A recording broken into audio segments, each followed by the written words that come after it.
Hello and welcome to the Gooner Talk, back again with you guys for another episode of what is the Arsenal News Show. A shorter one this morning because I'm in the office today, and because of that I need to catch a train. So yeah, it's going to be a slightly shorter show this morning. Apologies for that, but we've still got some news to chat through. We've still got some questions to answer. So let's jump into the chat and take as many questions as we can very shortly. Good morning to Shari. Good morning to Black Shine, to NSW, to Louis. Good morning to Arsenal Adventure, to Josh, to Stevie, to Tom, to Ondavoli, Amira, Stephen. We've got Ray, Martin, Corey. Plenty of usual faces as well. I'm sure that YouTube has mugged people off in some shape or form, or rather StreamYard. But good morning, everybody. A couple of the shows yesterday evening. I joined Harry for a show over on his channel. I also joined the judges on a show on his channel as well, before getting some very much needed sleep. It's been a hell of a long week, and the international break, I'll be very honest, is needed. Very, very needed indeed. So I'm quite happy that it is here, and I'm going to be basking in its relaxing nature come this weekend. But for now, we've got some stuff to talk through. Do drop a like, do subscribe, and without further ado, let's tackle our first of what is only 4 stories this morning. Nikolas Jover, the Arsenal set-piece coach, who, of course, was involved in a bit of a scrap with the Manchester City players. It's been revealed that apparently Jover refused to shake the City players' hands in games last season that Arsenal lost. And then when Arsenal won on Sunday, he went up to the Man City players offering to shake their hands in quite brilliant, just so petty behaviour. Absolutely brilliant from Nikolas Jover. If it was the other way around, I'd hate him for it because he's an Arsenal man. I kind of love him. He's got that little nasty streak. He always kind of gets in trouble and stuff. At Bournemouth, he got booked as well. There's just something about Jover. He's very passionate, very volatile, clearly, and much love to you, Jover, taking the absolute mick, and we love it. Axel Disasi is out of France's squads. Of course, Arsenal do play Chelsea at Stamford Bridge after the international break, and Chelsea could be without who has been one of their key centre-halves so far this season. They signed him from Monaco in the summer, but he has pulled out of the French squad. Worth noting that William Saliba has also pulled out of the French squad after he is managing a toe injury that he's had to have injections for. But Disasi is not there, and whether or not he'll be available and fit and ready to play against Arsenal, we will have to wait and see. A big injury blow, I suppose, to Arsenal. Leandro Trossard has pulled out of the Belgian squad due to a hamstring problem. The player obviously suffered that hamstring injury ahead of the game against Lens and was out until that game. Came back in for the trip to France and started that fixture, then started against Man City as well and had to be replaced at halftime. It was not a tactical decision to bring on Gabriel Martinelli. It was an enforced change because of Trossard's his injury flared up again. But hopefully it's not too serious. Hopefully he recovers very, very quickly. But Trossard being out is another potentially damaging blow to the Arsenal squad. Martinelli obviously coming back is really well timed. But the depth in that left wing position is hit by the loss of Trossard, not just at left wing, but at centre forward as well, because he can cover in multiple positions. We do have Smith Rowe. We do have Reece Nelson. There is still strength in depth for that Arsenal team to kind of cover any potential absences. But Trossard's always been an asset, and losing him will be certainly a blow to the squad if he's out for an extended period. And our headline story of the day, I told you it was a short show, Bukayo Saka. Praise to the high heavens. He has left the England squad after being assessed by St George's Park doctors and fitness specialists who were told by Mikel Arteta that he was not ready to play. And despite that, was still asked to report for England duty and travel up north to St George's Park for the the squad, but has now left the squad. Any suggestions that this could be a long-term problem? I think it certainly need to be kind of not put down, but just tempered because it's not a serious problem. And there was even temptations for him to play against City despite not even training. So that kind of tells you where he's at. He needs a break. He needs a rest. And now he is going to get that break and that rest with the Arsenal squad back at London Colney, which will include people like Ben White. Of course, Gabriel Martinelli is still there. Jesus is with the Brazilian side, as well as Gabriel Magalhaes. But Saliba, of course, back. Trossard will be back. A lot of players will be there working on their fitness, working on things with Mikel Arteta. And it's a much-needed break for Saka. Ramsdale, Rice, and Nketiah are all, however, with the England team. And we'll have to wait and see if they get minutes. We'll have to wait and see if Nketiah makes his England senior debut on Friday against Australia. We will wait and see. But Saka, it is really, really positive news. The best news that we could have asked for. What's also good news is the brilliant discount that you can get off a NordVPN service, of course, as well. Go to nordvpn.com/Gooner to get yourself that significant discount off a service that brings you the superpower of being able to change your geolocation while staying safe and secure on your laptop, your phone, or your tablet. You get extra months on top of that deal that you get the discount on as well. And if you don't like the service for whatever reason, there is also a 30-day money-back guarantee available to you as well. It is a fantastic service that I've used and know that it's effective, know that it works. And as I always maintain, if you're going to get a VPN, you want to invest in them. You don't want to go through a dodgy, free alternative that you don't know anything about, doesn't have a reputation, that's not used by thousands and thousands and thousands of people around the world to get the best service possible. You want to invest. And we're going to give you a discount off that investment as well if you go to nordvpn.com/Gooner. So make sure you do it. Link down in the description. Don't waste your time. Right, let's move to part 2 for a very quick Q&A session right after this.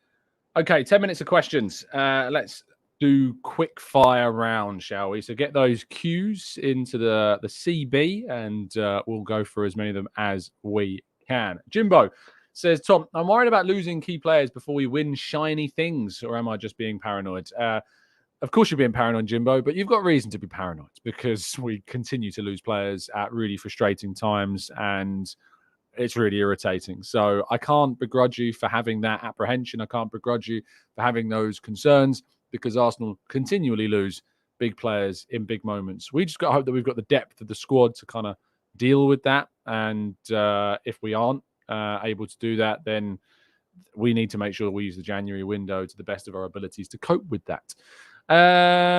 Black Shine says, Tom, what is your favorite meal? We had a lovely chat about food in the Discord or in the chat box this morning. It's quite funny because this evening, the reason why I'm in the office is because I'm actually going to be in London tonight for the Off Menu Podcast Live. For those that don't know what the Off Menu Podcast is, there's two comedians called Ed Gamble and James Acaster that are based here in the UK, and they get a range of celebrities on every single week to ask them their favorite main, side dish, dessert, and drink, not in that order. Yeah, I'm looking forward to it.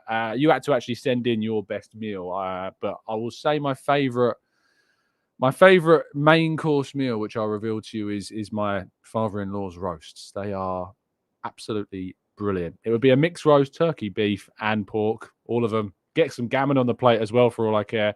It's got to be a roast with lashings of gravy, Yorkshire puddings, all that lovely stuff. But thank you for the very personal question. Amina says, hey, Tom, with the issues around Osimhen, do you think it increases the chances of signing him? He has continued to play with Napoli. He did release a statement as well that seemed to kind of, suggest that he's still very committed to playing there. So I would not, I wouldn't think that it's going to be an issue really. But who knows? Maybe there'll be an option for us to do it. Matt G says, quick fire question, Tom. What is the meaning of life? Health and happiness, mate. Lynn says, I can't see why Southgate needs our players for friendlies, taking a chance on injuries. Neither can I, Lynn, but I can't get into the mindset of Gareth Southgate. It's a weird and horrible place. Edra Sass says, do you think Arteta is learning to rotate because of Saka's injury? I think he was always learning to rotate prior to Saka's injuries, had to try and learn how to change the players, how to rotate players, and this season more than ever with a deeper squad. So I don't think it's because of Saka's injury. I think that is just part and parcel of it. And because of Saka's injury, we're getting to put into place more strategies to rotate. Damien says, did Trossard and Saliba have to report for duty like Saka, or did their FAs have the decency to take Arsenal word for it? The latter. They did indeed take Arsenal's word for it, and they didn't have to report for duty, which is obviously preferred. What I would say is that those players would have had to fly abroad for their squads, whereas Saka would have been on a coach or a train or something up to Burton for St George's Park. So it's a bit different, but yeah, they didn't have to travel.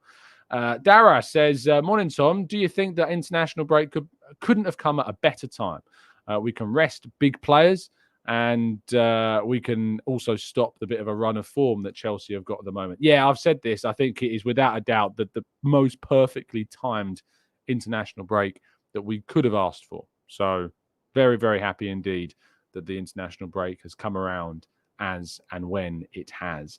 Umut says, what do you think of Chelsea being next for us? I think that Chelsea are a side that are very vulnerable, very defensively unassured, but are dangerous and have got their threats, and we need to be wary of that. We've got a very good record at Stamford Bridge of late, and we go there with expectations of winning these days, and we should have that expectation next week when we play them. I'm very optimistic. I'm very hopeful.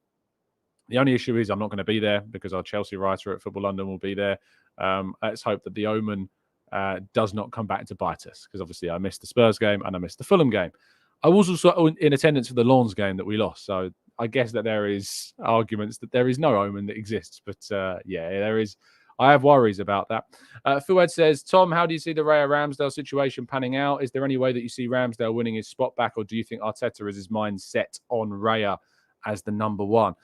I think the latter. I can't really see Ramsdale getting back into the team. I think that Arteta will stick with Raya for the foreseeable future, and I don't really see, unless there's an injury or a really serious run of mistakes from Raya, I don't see Ramsdale getting back.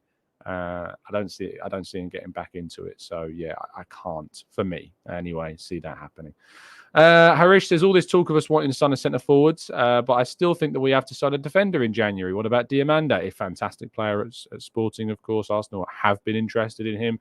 I think that a defender is on the list, but I'm not sure a centre half is. I think Arsenal are very happy with the options that they've got in Saliba and Gabriel and Kivior and Tomiyasu. I think they're very happy with those options. You could argue that we can maybe bring in one more. Sure. Ben White is also another option at centre half as well. It's worth remembering. And by January, we'll only be a couple of months away from potentially Timber coming back as well. So that's worth pointing out. Mark says, Tom, did you see the video of Declan Rice pointing to Tomiyasu just before Partey made the pass that led to Martinelli's goal against City? Amazing recognition. I didn't actually, but that's great. I love that. I love that they're seeing passes that even we're not. And you know, it's often like when you're watching on the telly or you're watching from the stands, you can sometimes see passes that players can't. When you've got the ball at your feet, it's very difficult to see things like you can from the stands. It's not like you're playing FIFA and you can kind of, you know, look at the whole pitch and decide where you want to pass to. But yeah, great little video. A fair few nice videos have come out after the game.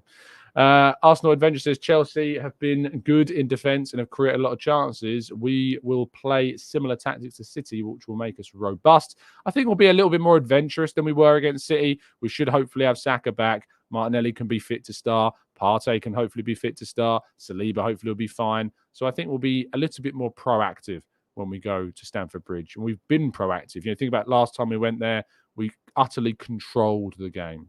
Absolutely controlled the game. King says, is Pedro Neto the guy? I feel like his injury record is shady. I have said and will continue to say I don't particularly care for injury records anymore, because it doesn't matter if a player has been injured for months and months and months, or if they've not been injured at all, they'll come to Arsenal and inevitably they will get injured. So I barely even consider injury records a problem. And what I would say is, on the specific injury record of Neto, it was a very odd injury, the patella dislocation. It's not like a serious knee injury that has an ACL problem that's persistent. It's a very different type of injury. So I wouldn't necessarily buy too much into that being as much of a problem. Cody says, Tom, is the centre forward problem sorted?